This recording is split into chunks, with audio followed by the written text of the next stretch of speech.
அது வேற. நீங்க சொன்னது நாயன்மார் வரலாறு சொன்னீங்க. பெண் அப்படின்னாலே சகிப்புத்தன்மையும் பொறுமையும் உடையவள், தாய்மை குணம். அதுக்காக அந்த பெண் சகிப்புத்தன்மையில இருக்கணும், தாய்மை தன்மையில இருக்கணும் அப்படிங்கிறதுக்காக ஒரு ஆண் வந்து அவளை கொடுமைப்படுத்துவோம் அப்படிங்கிறது எந்த சமயமும் ஏற்றுக்கொள்ளவில்லை. ஆணுக்கு பெண் சமம், ஆணுக்கு பெண் இளைப்பிள்ளை கான் என்று கும்மியடின்னு தான் பாரதி பாடினானே தவிர, குறைஞ்சவை இல்லைன்னு தான் பாடினானே தவிர ஆண் பெண் சமம்லாம் பாடல. அப்போ ஆண் பெண் சமமானா இல்லை, அதுக்கு ஆணை விட பெண் குறைஞ்சவங்களா அதுவும் இல்லை. கண்டிப்பா. அந்த இன்னும் ஓப்பனாக சொல்லப்படணும்னா அந்த மாதவிடாய் அப்படிங்கிற ஒன்று மட்டும் உங்களுக்கு மாதம் ஒரு முறை வரலைன்னா அவங்களை கட்டுப்படுத்துறதே கடினமான விடயம். அதனால இறைவன் இயல்பாகவே தன்மையை கொடுத்து வச்சிருக்கான். அதுதான் பெண் வந்து குறைஞ்சவங்க அப்படிலாம் இல்லை. இன்னைக்கு ஒரு பெண் பாடுறாங்க, அவன் தண்ணி அடித்தா நானும் தண்ணி அடிப்பேன். யார்? அந்த இசைவாணி. அதான் சொல்லுங்க. ஐயப்பா அப்படின்னு பாடுறவங்க அது என்னது? இங்கே தானே இப்படி கேட்குறாங்க, நான் அந்த கோயிலுக்குள்ளே வரக்கூடாதா ஐயப்பா? இங்கே கூட பெண்கள் வரக்கூடாதுலாம் இல்லை. ஒரு ஸ்டேஜ் வச்சுருக்கோம். 10 வயசு உள்ள பெண்கள், 50 வயசை தாண்டின பெண்கள் வரலான்னு இருக்கிறாங்க. ஆனால் மற்ற வழிபாட்டு தளத்தில் நீ எங்கேயுமே போக முடியாது. நான் சமம் இங்கே இந்த இந்து மதத்தில் மட்டும்தான் அதெல்லாம் கேட்குறீங்களே. நான் ஒன்று கேட்குறேன், அந்த கிறிஸ்துவ மதத்தில் கன்னிஸ்திரியா பெண்கள் இருக்காங்களே தவிர பாதிரியாரா யாராவது இருக்காங்களா? கிடையாது. அப்போ அந்த பாதிரியாருக்கு கட்டுப்பட்டவங்களா தான் பெண்கள் இருக்கிறாங்க.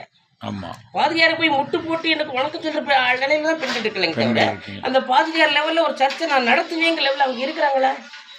அவ்வளவு பெரிய தமிழ் இந்தியாவுக்கு வந்து எல்லாராலும் அன்னைன்னு சொல்லப்பட்ட தெரசா கூட அவங்கள வந்து ஒரு சர்ச்சுக்கு போப்புக்கு இணையெல்லாம் அவங்க வைக்கவே இல்லை. போப் பார்த்து அவங்களுக்கு ஒரு டிக்ளேர் பண்றாங்க, இவங்க அடைச்சிட்டாங்க, முக்தி அடைஞ்சாங்க. அப்போ அன்னை தெரசாவுக்கே கூட அந்த போப்புக்கு இணையான ஒரு நிலைப்பாடு இல்லை. அப்ப இங்க மட்டும் எப்படி பேசிக்கிட்டே இருக்கிறீங்க? இந்து மதத்துல மட்டும் எப்படி பேசிட்டீங்க? ஆனா நம்ம இந்து மதத்துல ராமகிருஷ்ணா மடத்தை எடுத்துக்கிட்டா ராமகிருஷ்ணருக்கு என்ன மரியாதை உண்டோ அது சாரதா தேவிக்கும் உண்டு.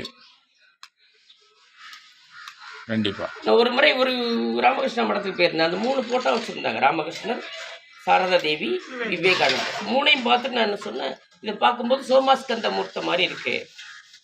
ராமகிருஷ்ணர் சிவம், சாரதா தேவி சக்தி, விவேகானந்தர் சுப்பிரமணிய கடவுள். அப்போ சாரதா தேவி பேர்ல நிறைய இடம் இருக்கு. இன்னைக்கும் நல்ல ராமகிருஷ்ணா மடத்து துறவி என்ன பண்ணுவாங்க தெரியுமா? ராத்திரி தூங்கும்போது இந்த சாரதா தேவியோட படத்தை தன்னோட படுக்கையில் வச்சுக்கிட்டு அவங்க மடியில் தூங்குற மாதிரியே தூங்குவாங்க. அன்னையார் மடியில நான் தூங்குறேன். இந்துல ஔவையார் பெருசா பாராட்டப்பட்டாங்க. காரைக்கால் அம்மையார சிவபெருமானே அம்மையே வருகன்னு கூப்பிட்டான்.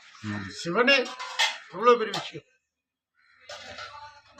மங்கையர்க்கரசியார் ஏற்கனவே பார்த்துருக்குறோம். மங்கையர்க்கரசியார் அவங்க ஏன் மங்கைக்கு அரசின்னு பார்த்துருக்கோம்.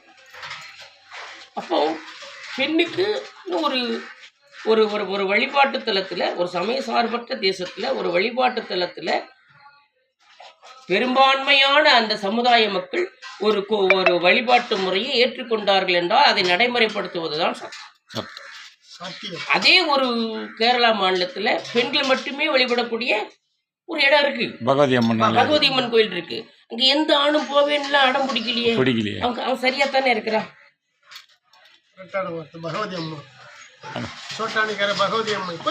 வழிபாட்டு தலத்துல போய் இதே இங்க பேசுறவங்க வேற வழிபாட்டு தலத்துல மசூதிக்குள்ளேயோ சர்ச்சுக்குள்ளேயோ போய் எங்களுக்கான இந்த உரிமை வேணும் அந்த உரிமை வேணும் ஏன் கேட்க மாட்டேங்கிறாங்க?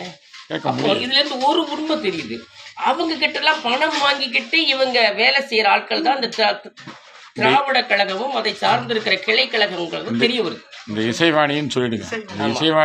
அதுல ஒரு அங்கமா தான் இப்ப சமீபமா ஐயப்பனை பற்றி பாடின இசைவாணியும் இருப்பாங்களோன்னு ஒரு சந்தேகம் வருது.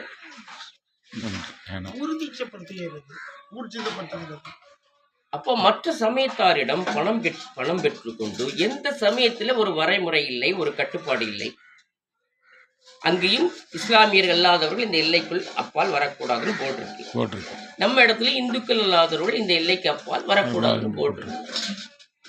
அப்போ இந்து மட்டும்தான் சமய சார்பற்ற தன்மையா இருக்கிறான். அப்போ இந்து மட்டும்தான் சகிப்புத்தன்மையில இருக்கணும், சமய சார்பற்ற தன்மையில இருக்கணும். அதுவும் இப்போ ஒரு ட்ரெண்டு, இப்போ ஒரு 15-20 வருஷமா ஒரு முஸ்லீமுக்கும் ஒரு இந்துக்கும் பிரச்சனை. அதனால முஸ்லீம் பாதிக்கப்பட்டுட்டானா அது சமய பிரச்சனையா வருது. அவங்க தனிப்பட்ட வரவு செலவுலையோ சொத்து பிரச்சனையிலையோ பாதிக்கப்பட்டிருந்தா கூட அது சமய பிரச்சனையா எடுத்துக்கிறான் முஸ்லீம் பாதிக்கப்பட்டிருந்தா. ஆனா முஸ்லீமால நிஜமாவே மத பிரச்சனையால ஒரு இந்து பாதிக்கப்பட்டிருந்தாலும் அது தனிப்பட்ட பிரச்சனையா சித்தரிக்கப்படுது. ஓகே, 6 நிமிஷம் ஆயிடுச்சு. இது திராவிட கழகத்தோட பிலாசபி.